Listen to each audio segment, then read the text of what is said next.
नमस्कार दोस्तों, मैं मनोज मुसाफिर साहू आपके सामने फिर से हाजिर हूँ।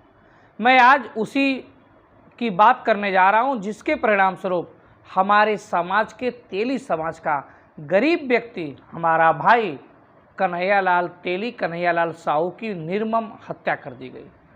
नुपुर शर्मा के दिए गए गैर जिम्मेदाराना बयान से, जिसकी कोई ज़रूरत नहीं थी। भारत एक शांति का देश है, भारत एक अहिंसा का देश है, भारत एक गांधी का देश है, भारत एक महात्मा बुद्ध की धरती का देश है। जिस बयान की कोई ज़रूरत नहीं थी, वो बयान सही है कि गलत है वो जाने लोग जो धर्म गुरु होंगे वो, लेकिन नुपुर शर्मा के द्वारा एक दिए गए हल्की जुबान से, एक गैर जिम्मेदाराना बयान के वजह से हमारे समाज तेली समाज के गरीब व्यक्ति कन्हैयालाल तेली, जो उदयपुर के रहने वाले थे राजस्थान प्रांत में, उनकी निर्मम हत्या कर दी गई। और सिर्फ अब सुनने में आ रहा है कि सिर्फ उदयपुर में यह हत्या नहीं हुई है। महाराष्ट्र के अंदर अगर बात करें तो अमरावती जिले में उमेश कोल्हे नामक व्यक्ति के भी हत्या हुई है। 22 जून की ही हत्या हुई है, उसकी भी जांच अब एनआईए कर रही है।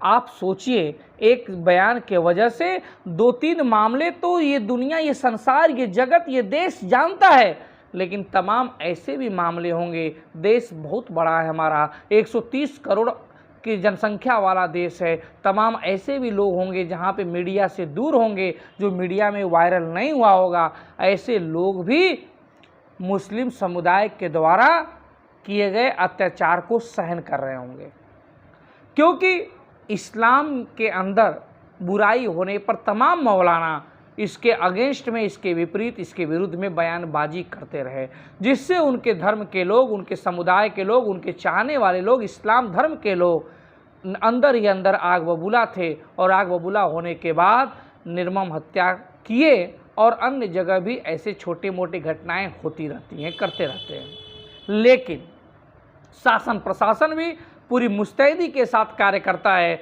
और उनको रोकने का भरपूर प्रयास करता है। लेकिन जो उदयपुर की घटना हुई, निसंदेह वो एक नॉर्मल सामान्य हत्या नहीं थी, बल्कि एक आतंकवादी घटना थी। जिस प्रकार से दोनों आरोपी, चाहे वो रियाज हो चाहे मोहम्मद, दोनों ने जिस प्रकार से हत्या करने के बाद उसका स्वयं से वीडियो बनाया, और वीडियो बनाने के बाद वो तलवार, वो छुरा जिस प्रकार से दिखाया, वो भारत के देश के हिंदूवादी लोगों को एक आतंक फैलाने का ही जरिया था। जिस प्रकार से उन्होंने हथियार को दिखाया और यह आगाह किया कि हम सबका अंजाम यही करेंगे, निश्चित रूप से ऐसे लोगों को फांसी की सज़ा देने का अधिकार भारत सरकार को है और देना भी चाहिए। जिस प्रकार से उन दोनों हत्यारों ने प्रधानमंत्री के खिलाफ भी अपशब्द बोला, ये भी बर्दाश्त के काबिल नहीं है। निश्चित रूप से उन्हें सज़ा मिलनी चाहिए। लेकिन एक दूसरा पहलू ये भी है कि इसी भारत देश के तमाम मुस्लिम लोग, तमाम मौलाना लोगों ने इस हत्या को निश्चित रूप से बताया कि ये गुनाहगार हैं और इन गुनाहगारों को कड़ी से कड़ी सज़ा मिलनी चाहिए। सभी मौलानाओं ने, सभी मुसलमानों ने ये बात कही। ये भारत देश की खूबसूरती है। भारत देश के तमाम मुसलमान, यूँ कह लें कि लगभग सभी मुसलमान इन हत्या आरोपियों के बीच में समर्थन में खड़े नहीं हुए, बल्कि उनके विपरीत जाके बात किया और कहा कि हमारा देश संविधान और कानून से चलता है, इसलिए इन दोनों हत्या आरोपियों को कड़ी से कड़ी सज़ा मिलनी चाहिए, क्योंकि इन्होंने बहुत गलत किया है। निश्चित रूप से ये आतंकवादी घटना है। ये सिर्फ हिंदू नहीं, बल्कि भारत देश का मुसलमान भी कहता है। इसलिए मैं कहता हूँ, हिंदू और मुसलमान दोनों को मिलजुल के रहना है। इन दोनों लोगों को, एक बागीचे के ये 2 फूल हैं, और दोनों अगर बागीचा खूबसूरत बनाना है, हरा भरा बनाना है, सुंदर बनाना है, तो इन दोनों फूलों को खिले रहना बड़ा ज़रूरी है। किसी एक का मुरझाना भी इस बागीचे, इस देश के लिए खतरनाक है। हम सभी को कोशिश करना चाहिए कि दोनों लोग खुशहाली से अपने फले फूले आगे बढ़ें। लेकिन मुस्लिम समुदाय के अंदर भी थोड़ा सा धैर्य की आवश्यकता है। धैर्य और विनम्र बनना जरूर सीखना चाहिए, निश्चित रूप से उन्हें सीखना चाहिए। और किसी गरीब व्यक्ति की हत्या करने से आपका धर्म बड़ा नहीं हो जाता। हालांकि मैं अपने समाज के लोगों को भी कहूँगा, तेली समाज के लोगों को भी कहूँगा कि बेटा या मेरे भाई, अगर आप जो भी खतरनाक और वायरल पोस्ट होती हैं, चाहे वो फेसबुक से हो, इंस्टाग्राम से हो, व्हाट्सएप से हो, ट्विटर से हो, जिस भी सोशल मीडिया के प्लेटफॉर्म से आपके पास तमाम मनगढ़ंत बातें आती हैं दूसरे समुदाय के खिलाफ, वो निश्चित रूप से 100% वो सत्य नहीं होते हैं। आंख बंद कर पे उनमें विश्वास मत करिए, और आंख बंद करके विश्वास करके आप पूरी तरह से उसको वायरल भी ना करिए, क्योंकि बात वही है, ज्ञान जहाँ से मिले बटोर लीजिए, लेकिन पहले उसको टटोल लीजिए। आप किसी भी पोस्ट को बिना जानकारी लिए, बिना सर्च किए, बिना उसकी हकीकत जाने उसका माध्यम मत बनिए, वायरल मत करिए। तमाम मनगढ़ंत बातें, गलत बातें होती हैं जो आपके सिर्फ नुकसान के लिए बनाई जाती हैं, आपका अहित करेंगे, आपका नुकसान करेंगे। तो मैं अपने समाज के पिछड़े अति पिछड़े समाज के लोगों से बार बार ये निवेदन कर रहा हूँ, गुजारिश कर रहा हूँ कि आप कतई किसी भी धार्मिक पोस्ट को फॉरवर्ड ना करें, किसी भी अनैतिक पोस्ट को फॉरवर्ड ना करें, ना उसके बारे में कुछ लिखें, ना उसके बारे में कुछ बताएं, क्योंकि उससे आपके समाज का अहित होगा। आप निचले स्तर पे उपस्थित हो, अभी आपको जीवन में पढ़ लिख कर बहुत आगे बढ़ना है, अभी आपको उच्च पायदान पे जाना है, क्योंकि पिछड़ा और अति पिछड़ा इस भारत देश में दबी कुचली जातियां हैं। आपको आगे बढ़ना है। आप अपने रास्ते, अपने प्लेटफॉर्म को अगर चेंज कर देंगे तो पछताने के सिवा कुछ नहीं मिलेगा, क्योंकि आपके पास राजनीतिक ताकत नहीं है, आपके पास राजनीतिक सत्ता नहीं है। अगर आप घिर गए तो आपको बचाने कौन आएगा? उमेश कोल्ले के साथ भी यही हुआ, कन्हैयालाल तेली के साथ भी यही हुआ। कौन आया बचाने? कोई बचाने आया? नहीं आया ना। इस वजह से मैं कहता हूँ, क्या आपने सुना कि किसी भी भाजपा के राज्य की किसी सरकार ने कन्हैयालाल तेली को मुआवजा दिया? सुना आपने? नहीं सुना। राजस्थान के अशोक गहलोत की सरकार ने तो 51 लाख रुपए घर जाकर दिया भी, लेकिन भाजपा की किसी भी राज्य सरकार की तरफ से क्या कन्हैयालाल तेली को मुआवजा दिया गया? क्या भाजपा की केंद्र सरकार की तरफ से कन्हैयालाल तेली को मुआवजा दिया गया? क्या कन्हैयालाल तेली मुआवजा के लिए हिंदू नहीं है? लेकिन जब मार खाना होता है, आपको पिटना होता है, तो आप हिंदू हो जाते हैं, और जब बात मुआवजा की आती है तो आप हिंदू नहीं रहते हैं। ये भाजपा की रणनीति भी आपको समझना है, आपको समझना पड़ेगा। जहाँ तक नुपुर शर्मा की बात है, तो मेरे लिहाज से दिल्ली में कंपटीशन चल रहा है, क्योंकि अरविंद केजरीवाल की पार्टी वहाँ पिछले 8 सालों से सत्ता पे काबिज है, और उसको हटाना है तो हिंदू मुसलमान करना पड़ेगा, और तमाम लोग इसमें आगे जाते हैं। कभी कभी आपने देखा होगा तेजिंदर पाल बग्गा उल्टे सीधे बयान देते हैं, वो दिल्ली का एक सबसे लोकप्रिय नेता बनना चाहते हैं, नफरत की राजनीति वो भी करते हैं। कपिल मिश्रा का नाम सुना होगा, वो भी नफरत की राजनीति करते हैं, उल्टी सीधी बयानबाजी करते हैं, उल्टे सीधे नारे लगाते हैं। अब उन दोनों के बीच में कंपटीशन रहता है। उधर बात करें तो प्रवेश सिंह साहब भी कभी कभी उभर के आते हैं। अब वहाँ पे नेताओं में कंपटीशन होता है कि कौन सबसे बड़ा नफरत फैला सकता है, और वही दिल्ली का सबसे बड़ा चेहरा बनेगा, भविष्य में हो सकता है मुख्यमंत्री भी बन जाए। उसी कंपटीशन में नुपुर शर्मा भी कूद गई। चूँकि नुपुर शर्मा कोई जमीनी नेता तो थी नहीं, टीवी की प्रवक्ता थी, भाजपा की प्रवक्ता थी, टीवी भी बोलती थी। उन्होंने इसी टीवी को माध्यम बना लिया और अपने मनपसंद चैनल, जो नफरत भरा चैनल है, जो नफरत की बात करता है सिर्फ, टाइम्स नाउ, उस पर जाके उन्होंने जो स्टेटमेंट, जो स्पीच मोहम्मद पैगंबर साहब के बारे में दिया, उसकी कोई ज़रूरत नहीं थी। क्योंकि मेरा मानना है कि किसी दूसरे धर्म के बारे में आपको बात करने का अधिकार नहीं है। उसकी क्या सकारात्मक पहलू है, क्या नकारात्मक पहलू है, किसी दूसरे धर्म के व्यक्ति को झांकने की जरूरत नहीं है। हमारे हिंदू धर्म के बारे में जो भी अच्छाइयाँ बुराइयाँ होंगी, हमारे हिंदू धर्म के ज्ञानी लोग, ज्ञाता लोग उसके बारे में विचार करेंगे। किसी अन्य धर्म के लोगों की जरूरी नहीं है हिंदू धर्म के बारे में बात करने के लिए।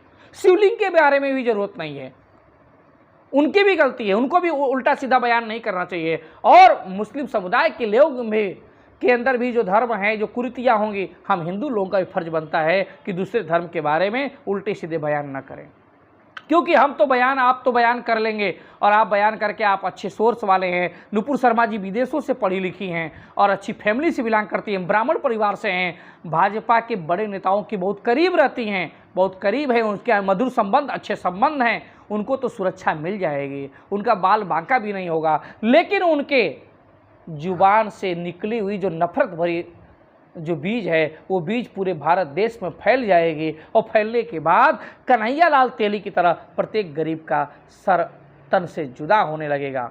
और मैं कहता हूं कि सर से तन जुदा करने वाली जो सोच है उसको भी जेल में डालो, क्योंकि ये लोग भारत देश के हितैषी नहीं है।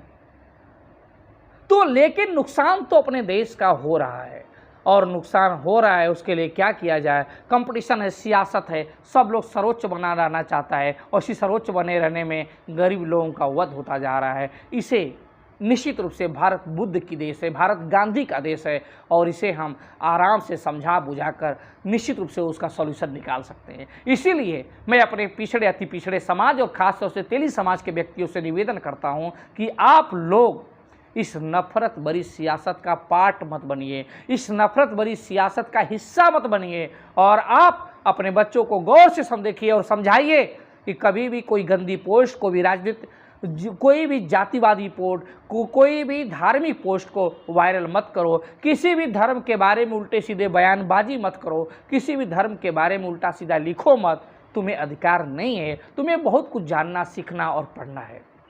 तुम जानने सीखने और पढ़ने पे दिमाग लगाओ, बाकी चीज़ों पे दिमाग मत लगाओ। हमारे अति पिछड़े और पिछड़े समाज के लोग, मैं बार बार कहता हूं कि बहुत बड़े हिंदू बनते हैं, लेकिन मैं उनसे एक सवाल पूछ दूंगा कि कन्हैयालाल तेली को मुआवजा भाजपा की अन्य सरकारों ने क्यों नहीं दिया?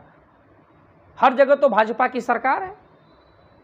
राजस्थान को छोड़ दें तो राजस्थान के अगल बगल सभी स्टेट में भाजपा की सरकार है। किस राज्य सरकार ने कन्हैयालाल तेली को मुआवजा दिया? किस राज्य सरकार ने कन्हैयालाल तेली के परिजनों को नौकरी दी? इसका जवाब दे दो, आपको मालूम चल जाएगा कि आपकी औकात क्या है नेताओं के लिए। आपको ये बात मालूम चल जाएगी। आप सोचिए ना, आप देखिए, अभी काशी विश्वनाथ का ट्रस्ट हुआ, राम मंदिर का ट्रस्ट बना, या यूपी सरकार पुरोहित कल्याण समिति बना रही है। वो किसके लिए बना रही है? क्या पिछड़े अति पिछड़ों के लिए बना रही है? पुरोहित कल्याण समिति से भला किसका होगा? वो किसका भला होगा? पिछड़ों अति पिछड़ों का होगा कि ब्राह्मण समाज का होगा? जो काशी विश्वनाथ मंदिर का ट्रस्ट बना, जो राम मंदिर का ट्रस्ट बना, उसमें पिछड़े अति पिछड़ों की कितनी भागीदारी है, कितने लोग हैं? ये बात भी आपको सोचना पड़ेगा। नहीं सोचेंगे तो आपका वध होता चला जाएगा, आपका नुकसान होता रहा है।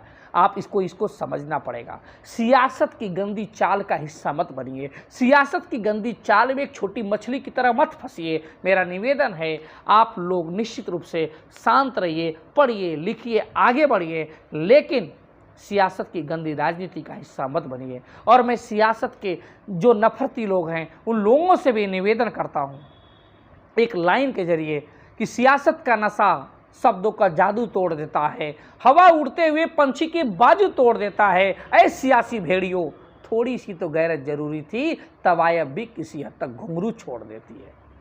आप लोग अपने हित के लिए, अपने निजी फायदे के लिए, व्यक्तिगत हित के लिए समाज को आग में मत झोंको। और मैं मुस्लिम समुदाय के द्वारा भी, मुस्लिम समाज के लोगों से भी अपील करता हूं, आप लोग विवेक से काम लीजिए, धैर्य से काम लीजिए। गांधी जी के अहिंसा के पदों पे चलिए, अहिंसावादी पदों पे चलिए, आप विनम्र बनिए, तब जाकर इस देश रूपी बागीचे में दोनों फूल खुशहाल रहेंगे। अगर आप एक आग फोड़ने के लिए दूसरी आग को भी फोड़ेंगे तो पूरी दुनिया, पूरा देश अंधा हो जाएगा। कतई आप लोग ऐसा ना करें। आज मेरे भाई की आपने हत्या की, हो सकता है किसी और की आप हत्या कर दें, क्योंकि कन्हैयालाल तेली समाज से थे।